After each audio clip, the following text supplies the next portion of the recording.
Coming up now, study and discussion questions for Slave Ship, Part 1. What was the Middle Passage? What were the three major items used by European traders as payment for slaves? Discuss the conditions and common practices aboard a typical slave ship bound for the Middle Passage. Then contrast the philosophies of loose packers and tight packers. Assignment Discovery now presents Slave Ship, Part 1.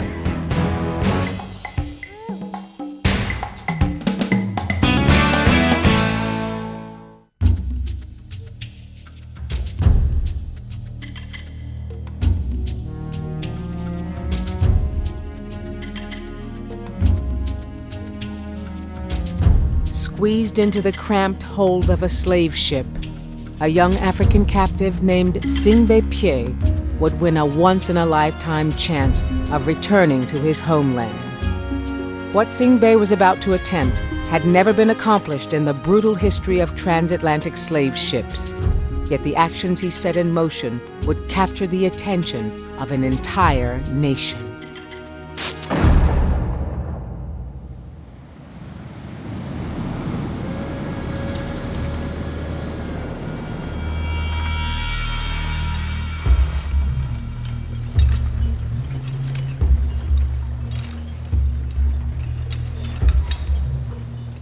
The transatlantic slave trade was one of the most profitable businesses in the world.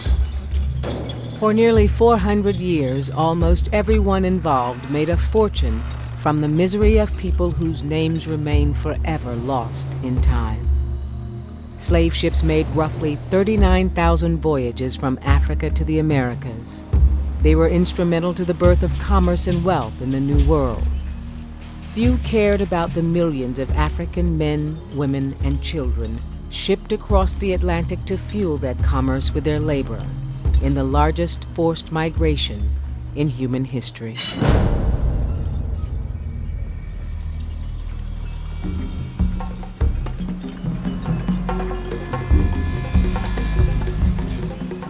Singbe was kidnapped from his home only 3 months earlier.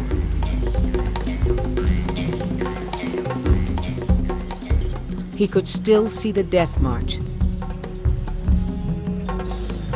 and he could never forget being swallowed by a huge ship that hauled him for weeks across so very much water. When the ship finally reached land, Singbe was purchased by a white man.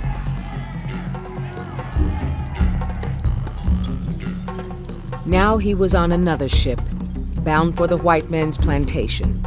And frantic rumors were being whispered in the hold that once they arrived, the white man would kill and eat the Africans.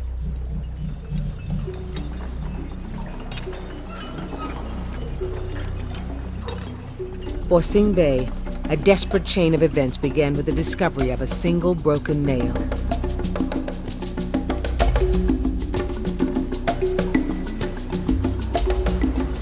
He used the nail to break free of his shackles.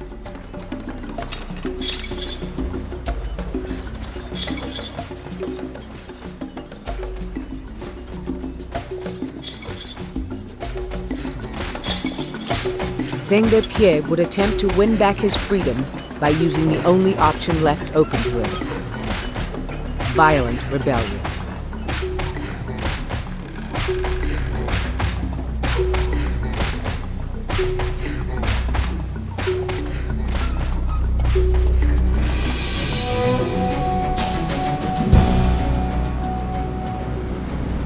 Between 1699 and 1845, there were over 150 documented mutinies aboard slave ships.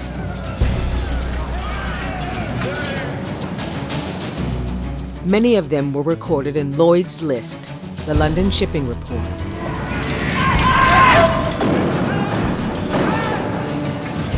But throughout the entire history of the slave trade, Africans successfully mutinied in America and returned to Africa in freedom exactly once.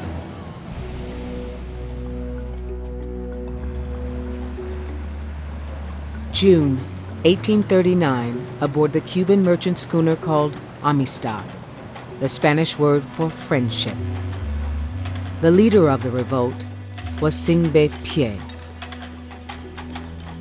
Singbe was born in the country of Mendi, now part of present-day Sierra Leone. He had been kidnapped from his home and sold to a Portuguese slave trader in West Africa. He was then sent to Cuba aboard an illegal Portuguese slave ship.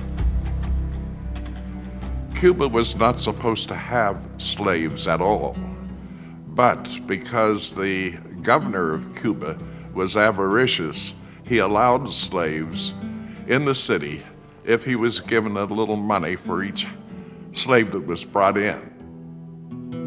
Warren Marr is a writer and historian. He is also deeply involved in the construction of a full-size replica of the Amistad being built at Mystic Seaport, Connecticut. Singbe's real name was Singbe Pie, but his captors couldn't say it, and so they changed it to Sinkay. It was by the name Joseph Sinkay that Singbe Pie would become known to history.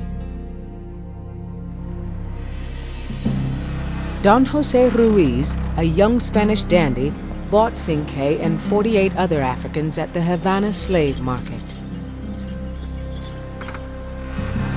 Ruiz's older friend, Don Pedro Montes, purchased several children.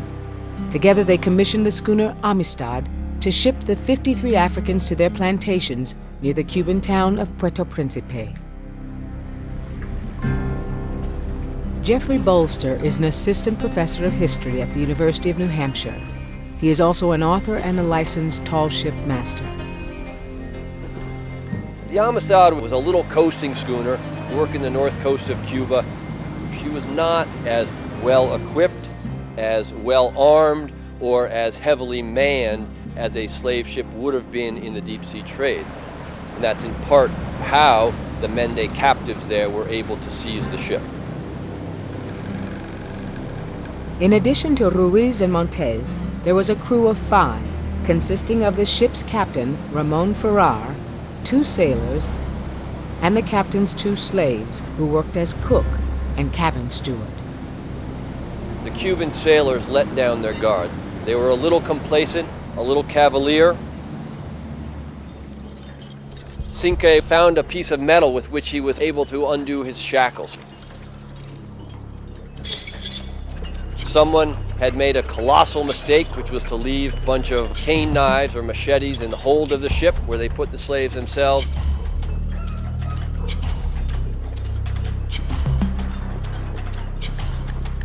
The ship's cook had joked with the captives that the Cubans were planning to eat them. And they took the joke as a deadly threat. One by one, they followed Sinkay out of the hold and onto the main deck.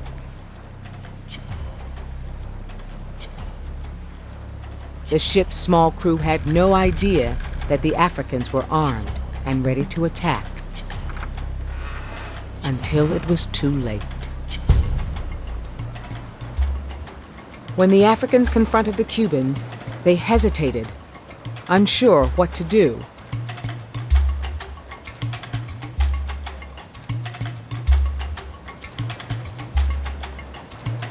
The Amistad's captain, Ramon Ferrar, ordered his cabin steward, Antonio, to throw bread at the Africans, hoping the food would appease them.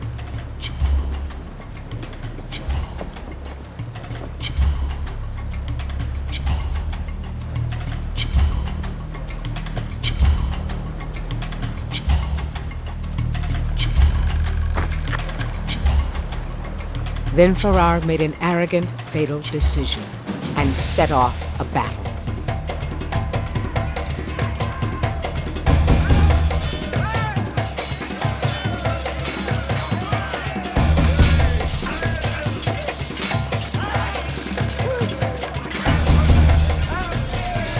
In the struggle, the Africans killed Captain Ferrar and the mulatto cook. Ruiz and Montes were captured by the Africans. The cabin steward translated the Africans' ultimatum. Montes must take the ship back to Africa if he expected to live. The Amistad mutiny would have repercussions that would eventually extend as far as the United States Supreme Court and pit two American presidents against each other. Cinque must have been an amazing inspiration, a marvelous hero, to have escaped once from enslavement via a mutiny, using a boat that he didn't know anything about, on an ocean he didn't know very much about, and then that he could escape, essentially, from the American legal process that had enslaved African Americans. That's a miracle. There is no doubt that the outcome would have been different had Cinque and his people attempted a revolt aboard a fully manned transatlantic slave ship. Very few captives ever dared mutiny once a ship left Africa on the infamous voyage of violence and death, known in the trade as the Middle Passage.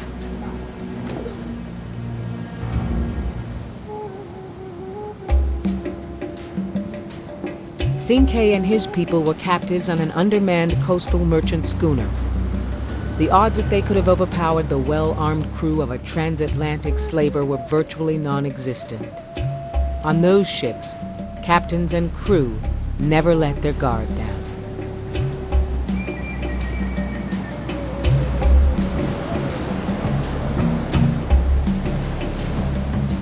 These ships were armed camps.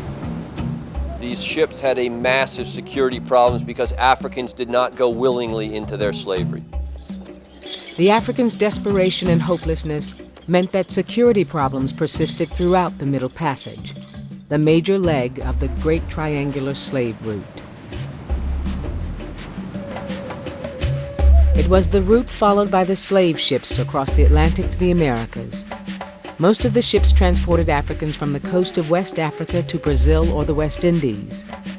Only about 5% of their human cargo came to the United States.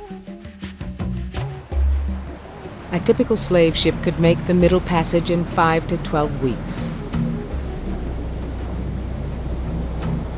For the traders, the formula was simple: cramming as many Africans as possible into a ship and then delivering them to market alive equaled the greatest possible profit. But that was also the traders' dilemma. How could they best bring the Africans across alive? The mortality was high. 15–20% was not uncommon for people to die on these passages. Some entrepreneurs thought the more we cram aboard the ship, the more we're going to have to walk off on the other end. They were the tight packers. Others said, if you treat these people a little bit better, they're more likely to live. We're going to cram fewer into a ship. They were the loose packers.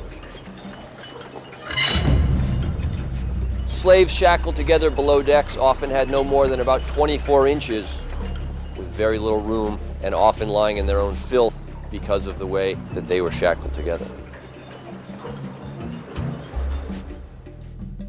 The British slave ship Brooks broke all known records in tight packing by jamming 609 Africans in a ship meant to hold 300. Some scholars now believe that whether a ship was loosely or tightly packed made no appreciable difference in the Africans' mortality rates. The ship we're aboard was built in 1841, but a lot of the construction details are similar to the slave ships. Clearly, the overhead is low. You have to crouch to get through here, but it was even worse than that. Oftentimes, the 'tween decks of a ship like this was partitioned so that 2 tiers of slaves could be packed aboard, chained to each other, not only suffering the indignity of not being able to sit up, but their flesh rubbing against the rough sawn planks of the ship itself. The hardships suffered by the Negroes during the passage are scarcely to be conceived. Dr. Alexander Falconbridge, ship's surgeon. Falconbridge practiced on board British slave ships. In 1788, he wrote about becoming physically ill after spending only 15 minutes in a slaver's hold. When I had to enter the slave deck, I was forced to crawl over the slaves. The Negroes are frequently packed so close together that they have not so much room as a man in his coffin. I was so overcome with the heat, stench, and foul air that I nearly fainted.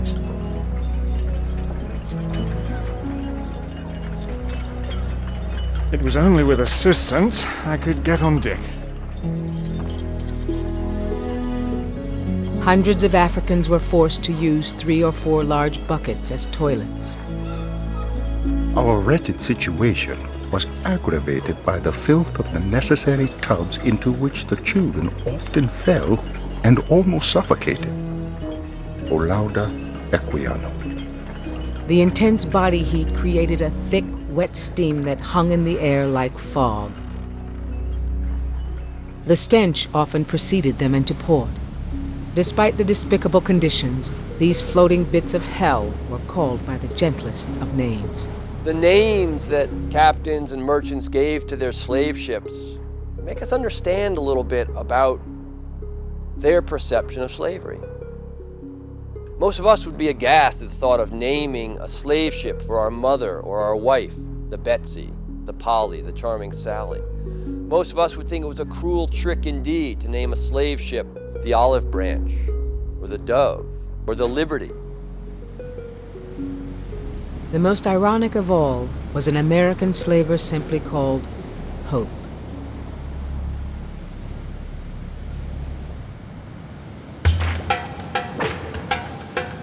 When weather permitted, the Africans were brought onto the main deck, where they were forced to dance. Dancing, it was thought, would help keep them alive.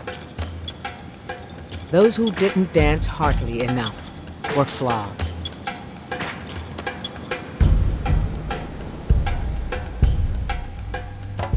To escape the brutal conditions, some Africans chose starvation. The slavers simply used a device called the speculum oris to change their minds.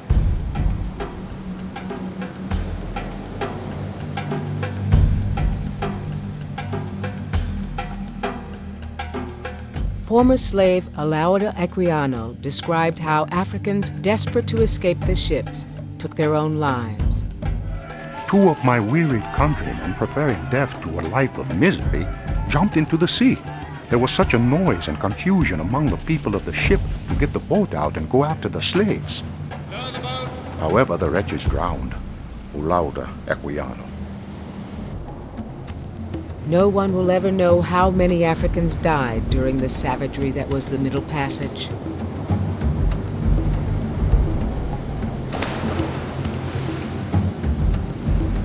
But scholars now suggest that despite high mortality rates aboard the ships, many more captives were likely killed before ever leaving the continent of Africa.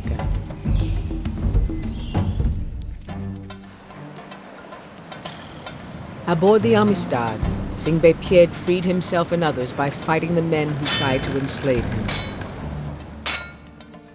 Another African, Lauda Equiano, won his freedom by joining his enslavers. The slave Equiano became so successful as a slave trader, he was allowed to keep a small share of the profits for himself. Within a few years, he saved enough money to buy his own freedom. He later wrote a successful autobiography exposing the inhumanity of the slave trade. The story began with Equiano's own kidnapping at the age of 10, from his home in what is present-day Nigeria. One day when all our people were gone out to their work, only I and my dear sister were left to mind the house. 2 men and a woman got over our walls and seized us both, without giving us time to cry out or make resistance.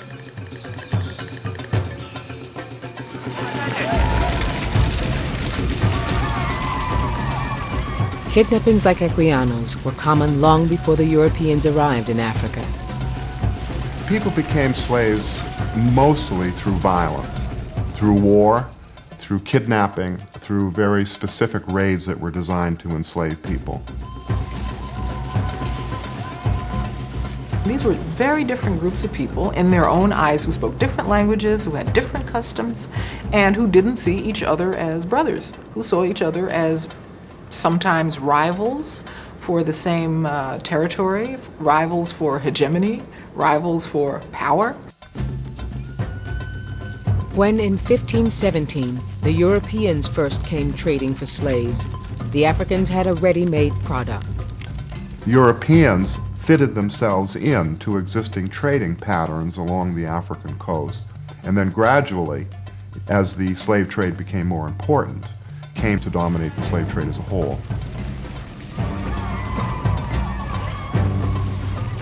The men who were most wanted as slaves were, of course, men who were in the prime of life, teenagers, men in their 20s. They were strong and they were angry. Some African kings distrusted the Europeans. They refused to take part in the slave trade. African monarchs at times did expel European slavers. A few African states actually banned the slave trade, and particularly the sale of slaves to Europeans. The Kingdom of Benin, for example, at one period banned the export of any male slaves. And since male slaves were the principal slaves that were desired by Europeans for working on plantations, this effectively killed the trade from the Kingdom of Benin. It was intended to, and it did do that. Other African rulers and merchants fought vicious battles against the Europeans for control of the trade.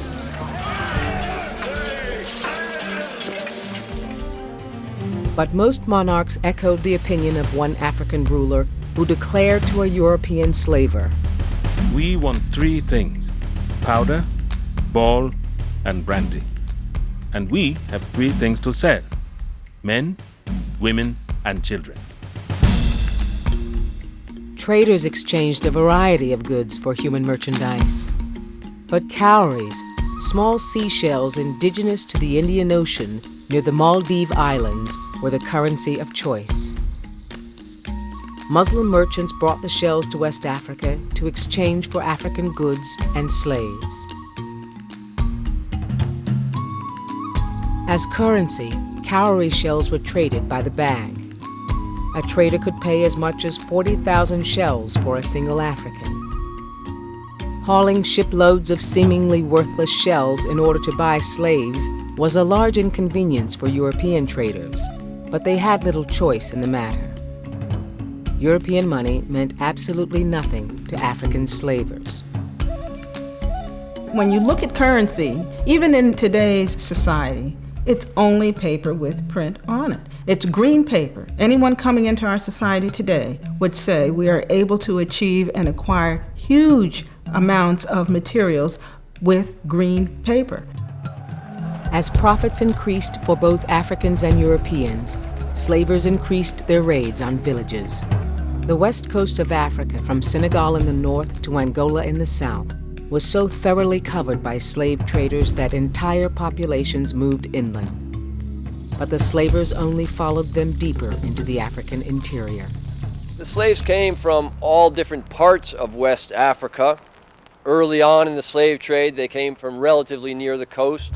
Later, they would be marched sometimes for 2 or 3 months from inland. No one was safe from the slave traders. Was blind, but now I see.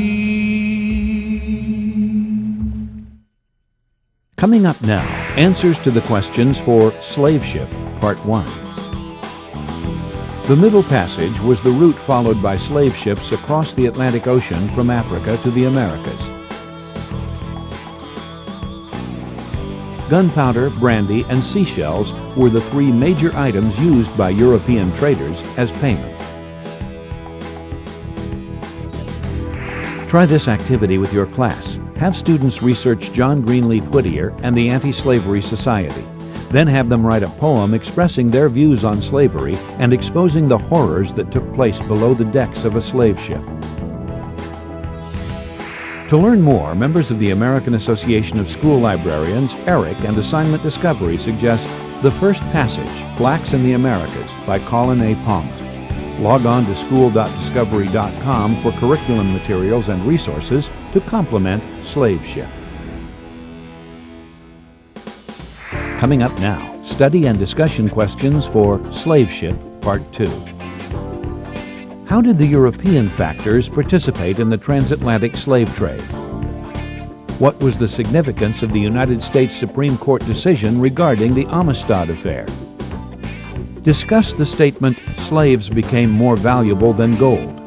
Then explain how and why Africans participated in the enslavement of their own people. Assignment Discovery now presents Slave Ship, Part 2.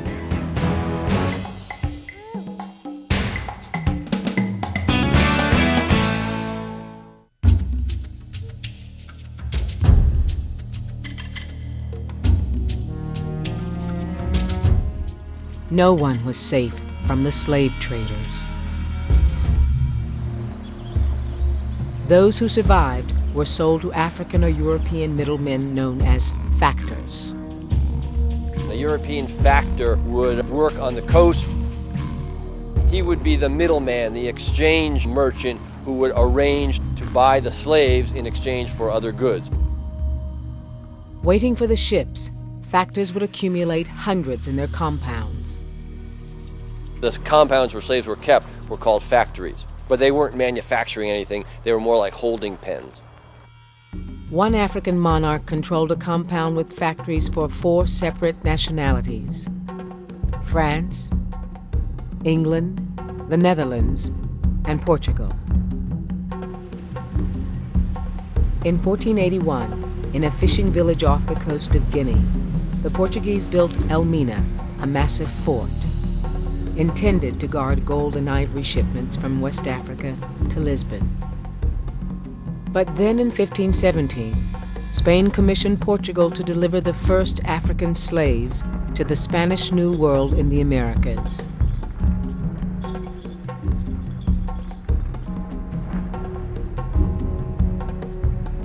In time, slaves became more valuable than gold.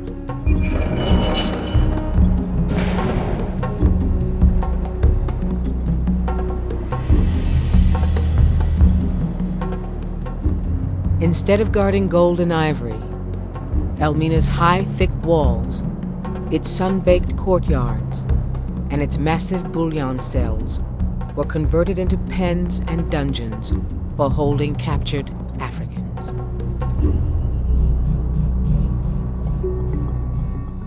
Yet, in spite of possessing a fort as imposing as Elmina, Portugal had very little influence over the African elites, the powerful kings and rich merchants who controlled the slave trade. Europeans operated in Africa at the sufferance of African elites. European power really didn't reach any farther than a European gunshot. So that had African elites not been interested in selling slaves, had African elites not been interested in allowing Europeans to set up slaving operations on the coast, they never could have done it. When the ships finally did anchor, the captured Africans were quickly loaded aboard. At times, Europeans would risk their lives and livelihood to kidnap Africans without permission. When a ship didn't fill its hold with enough bodies, and it really had to sail quickly, it was common for the ship captain to send a small boat upriver somewhere and just try to kidnap a few people to make up the hold, if they could get away with it. This was the constant battle that went back and forth between local authorities and European ship merchants, because the ship merchants wanted to come back to the same place year after year and do business. And if you did that, you obviously couldn't be involved in kidnapping and illegal actions. But I have to emphasize that the overwhelming majority of slaves were still supplied through African middlemen from wars that had nothing to do directly with European involvement at all. In the beginning, the transatlantic slave trade was the exclusive monopoly of Portuguese slavers who dominated the west coast of Africa. But during the 1600s, the Portuguese monopoly came crashing down. The ubiquitous wars that raged through Europe during most of the 17th century were fought not only for territory and power. The battles determined who would dominate the New World and control the African trade. Those wars overwhelmingly resulted in British domination because it was England's mastery of the sea, which was particularly clear in the 18th century, that enabled Britain really to dominate the slave trade as a whole. Britain turned the slave trade into an industry. Its ships alone carried an estimated 3 million Africans to the Americas. But there was still plenty of opportunity for France, the Netherlands, and virtually every other major country in Europe to take part in the trade. By the 1700s, money from the trade helped build the cities of Liverpool and Bristol in England, and the French city of Nantes, all of them participating in a great triangle of profit. The triangular trade is a phrase that's used to emphasize the link between Africa, the tropical Americas, and Europe, hence the triangle. Goods, commodities are shipped from Europe to West Africa to buy slaves. Slaves are taken to the Americas to grow sugar. Those crops are then shipped to Europe, where they're manufactured for re-export to Africa to buy slaves. That's the idea of the triangular trade.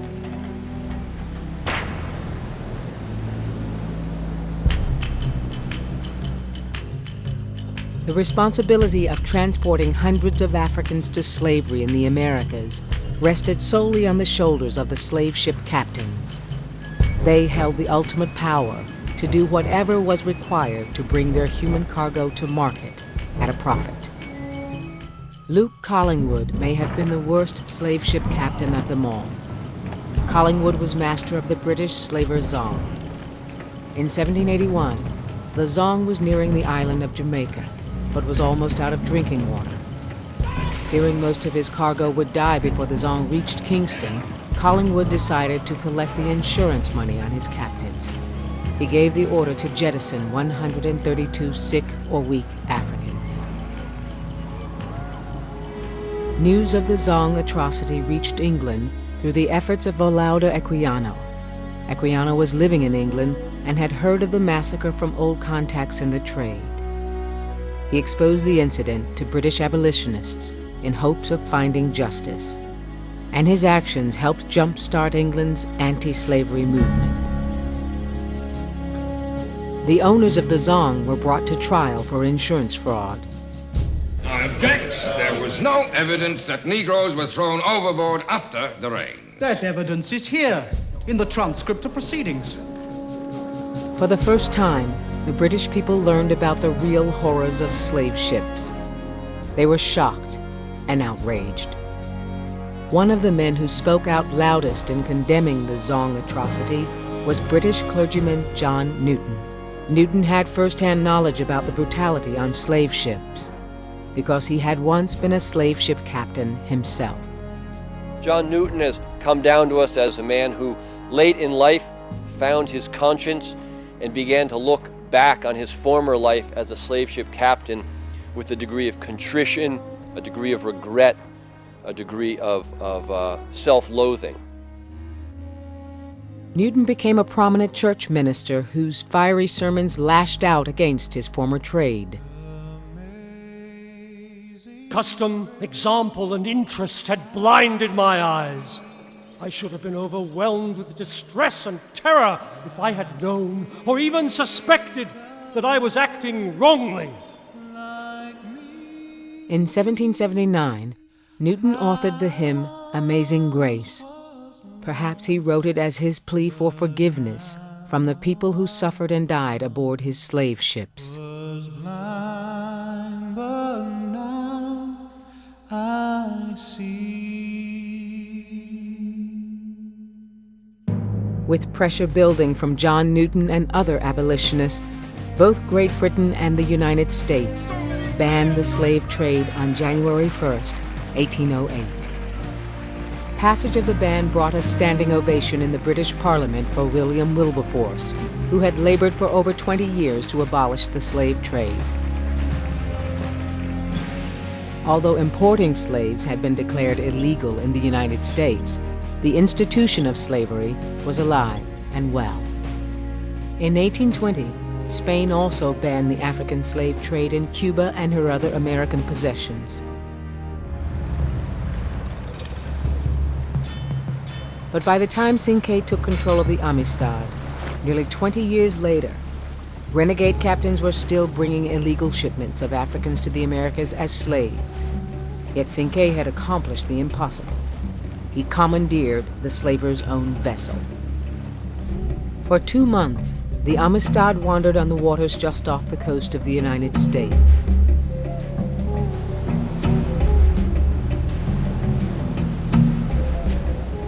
Several Africans had died from illness or dehydration.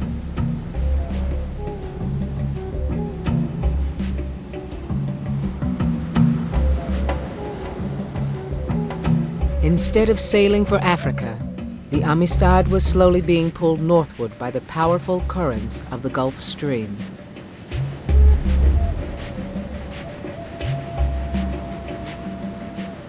In the summer of 1839, newspapers along the eastern seaboard of the United States reported wild stories of a mystery schooner prowling the coast manned by roving black pirates.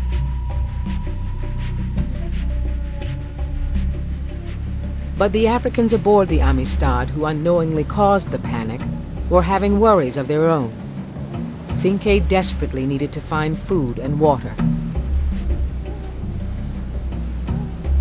He anchored the Amistad off Culloden Point at the northeast tip of Long Island, New York. The United States surveying brig Washington came upon the Amistad and seized it as a pirate ship.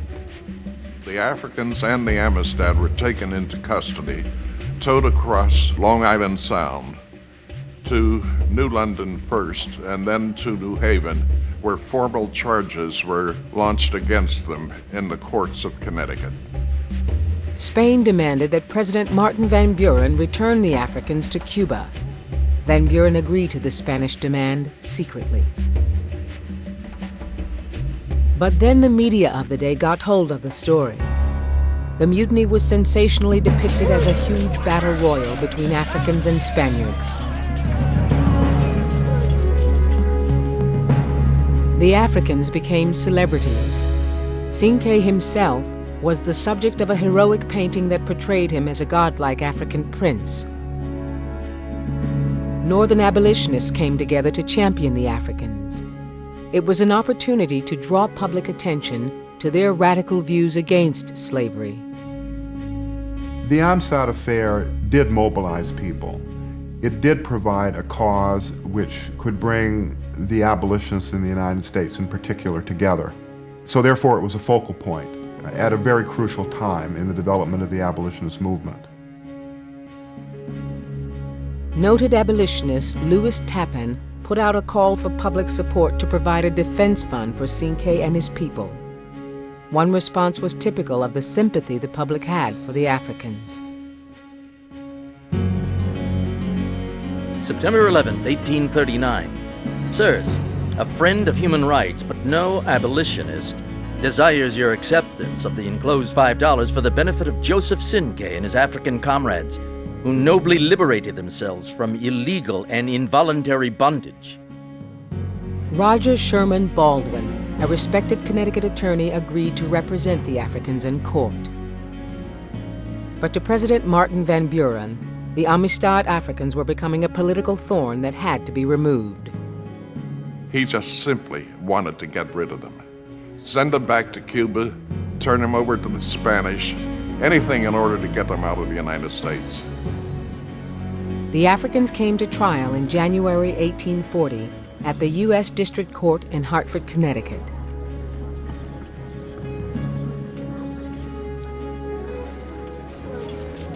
There was no question that there had been a mutiny aboard the Amistad. But were the Africans now property to be returned to their owners? Or were they human beings with the right to be free? Baldwin argued that since Spain had outlawed the slave trade to Cuba 19 years earlier, the Amistad Africans were never legally slaves at all. During the trial, President Van Buren secretly ordered a U.S. ship, the Grampus, to Connecticut. If the court ruled against the Africans, the Grampus was to return them immediately to Cuba before an appeal could be filed. When the Grampus mission was discovered, reports surfaced of a second vessel that followed the Grampus. This shadow ship, supposedly leased by the abolitionists, would spirit the Africans to Canada if the verdict went against them. The verdict came on January 13, 1840. Judge Andrew Judson's decision shocked everyone. Judson ruled that Cinque and his people were free Negroes of Africa who had been falsely sold as slaves. He ordered the government to transport them back to their original homelands. But President Van Buren appealed the verdict.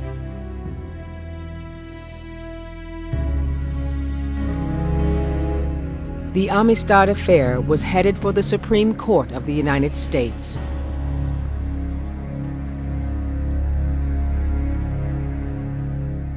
The Supreme Court of 1841 met here in this tiny courtroom located in the basement of the U.S. Capitol building. The court was composed mostly of justices who were slaveholders or Southern sympathizers.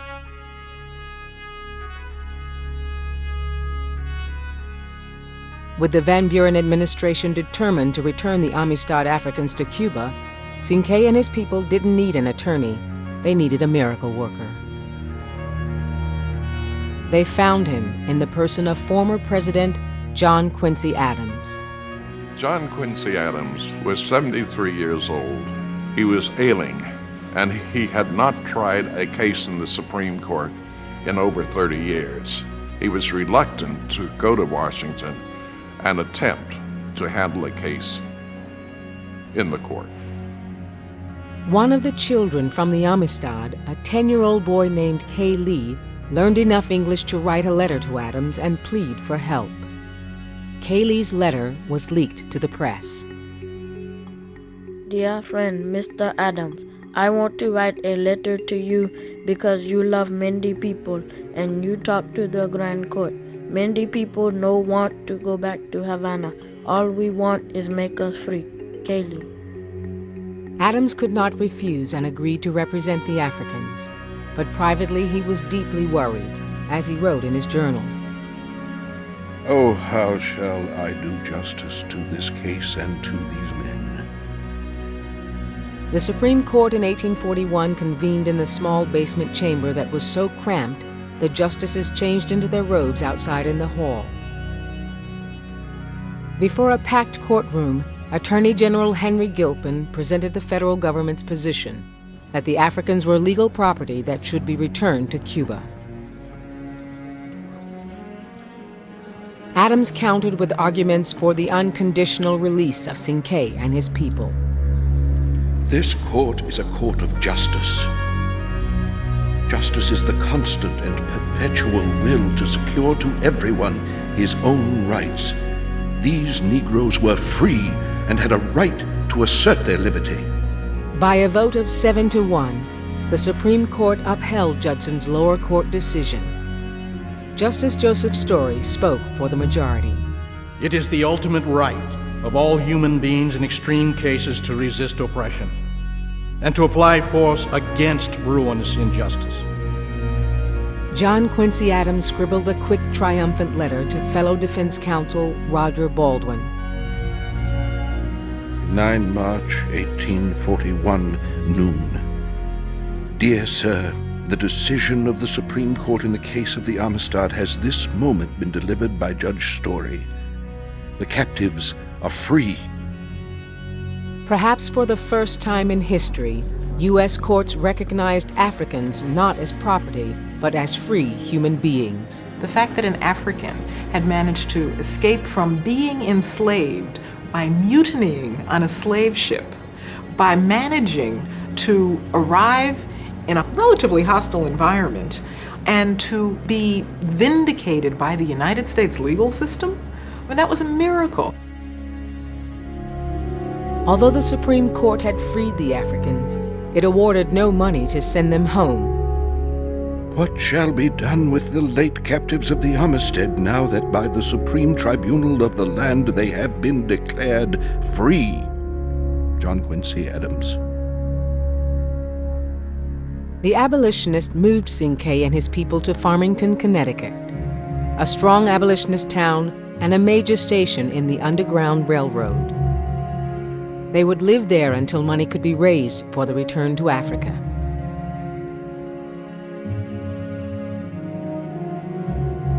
It was very evident the Africans themselves were impatient to return, But the Friends of the Amistad had no money.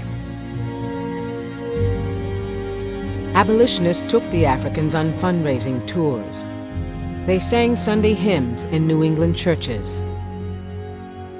Cinque astonished one congregation when he ascended to this pulpit in a Connecticut church and read verses from the Bible in English.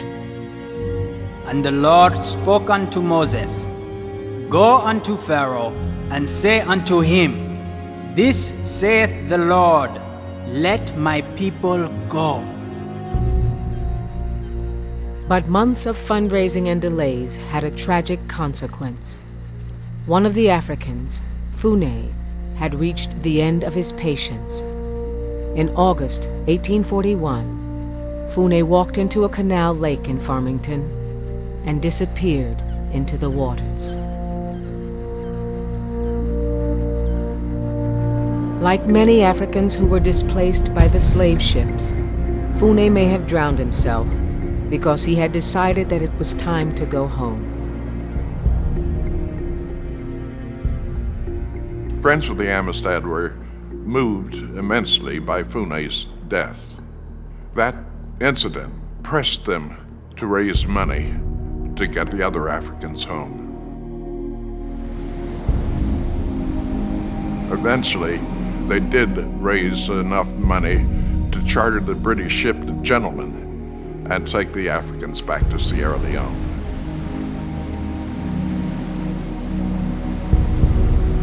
In January 1842, almost 2 years after the mutiny, Cinque finally brought 34 survivors of the original 53 Amistad Africans home to what is now Sierra Leone in Western Africa. Despite the Africans' victory, renegade ships continued to illegally import African slaves for more than 40 years. It wasn't until 1888, when Brazil outlawed the trade, that the last major slave market in the New World collapsed.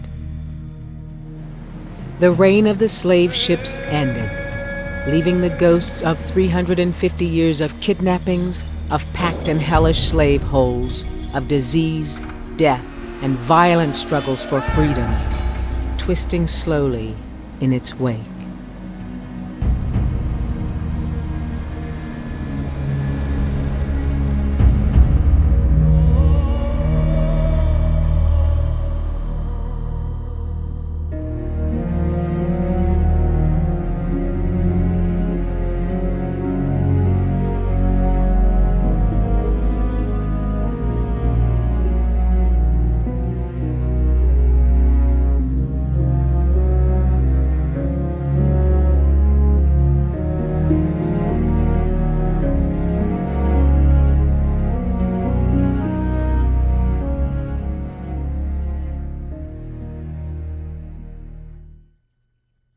Coming up now, answers to the questions for Slave Ship, Part 2.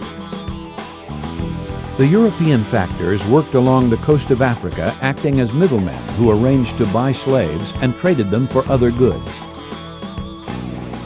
The Amistad decision marked the first time that the United States recognized Africans not as property, but as free human beings. Try this activity with your class. Have students research how the economy changed following the end of slavery. How did this affect the labor force in the United States?